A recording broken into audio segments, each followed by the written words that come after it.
Hey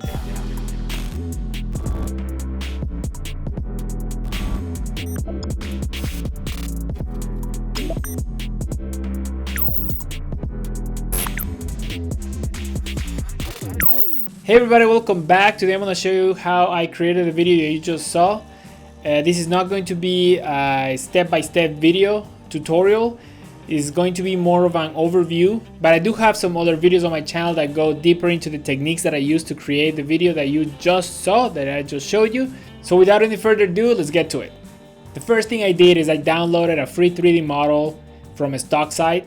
I'll leave the link below.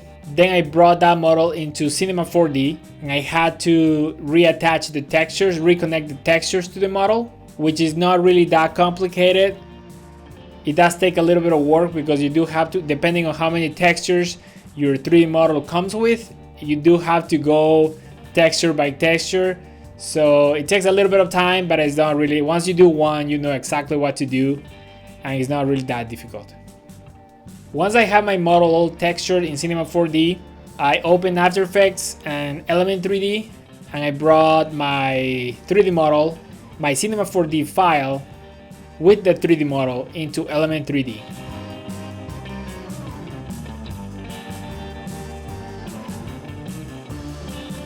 Once I had my 3D model into Element 3D, I imported the clip that I recorded into After Effects.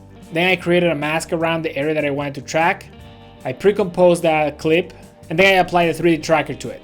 Once my 3D tracking was done, I created a solid and a camera and I named that solid ground. And with that layer named ground, I normalized the track. Normalizing the track is a very important process when it comes to 3D compositing in After Effects. Action Movie Dad made an amazing tutorial about it. I'm gonna link it down below if you want more info. He explains it way better than I ever could. Once my track was normalized, I just brought back my Element 3D layer.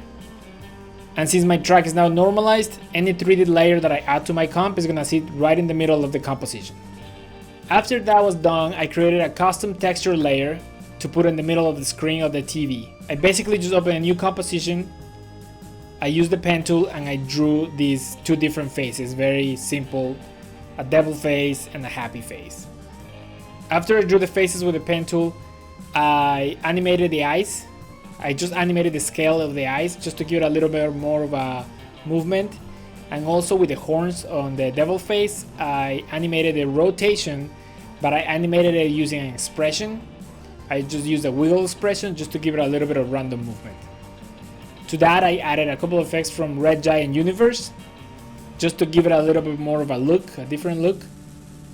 For the second shot that I have, that I'm in my kitchen, and I'm doing the dishes, the technique for tracking was a different technique. I didn't use a 3D tracking for it, I used a 2D tracking. And for the 2D tracking, I checked the position and the rotation.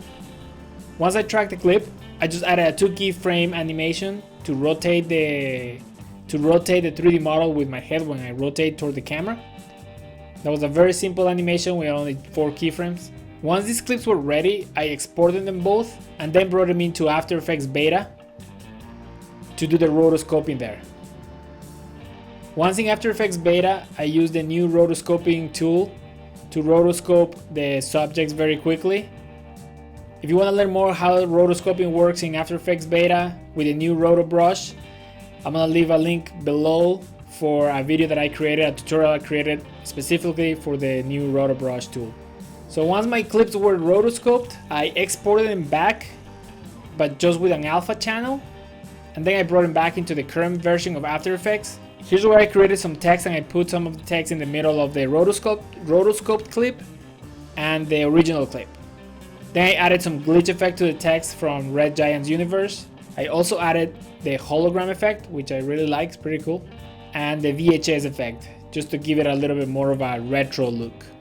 Then I exported the clips from After Effects and I brought them into Premiere. In Premiere Pro, I basically just added a music track and I cut the clips a little bit, put them together, following the beat of the music, and that was that. And here I'm going to show you the final result one more time.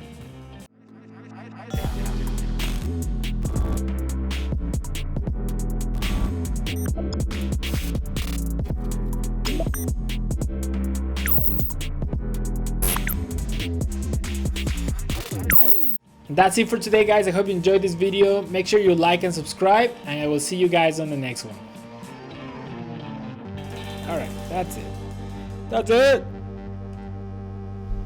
I'm cutting.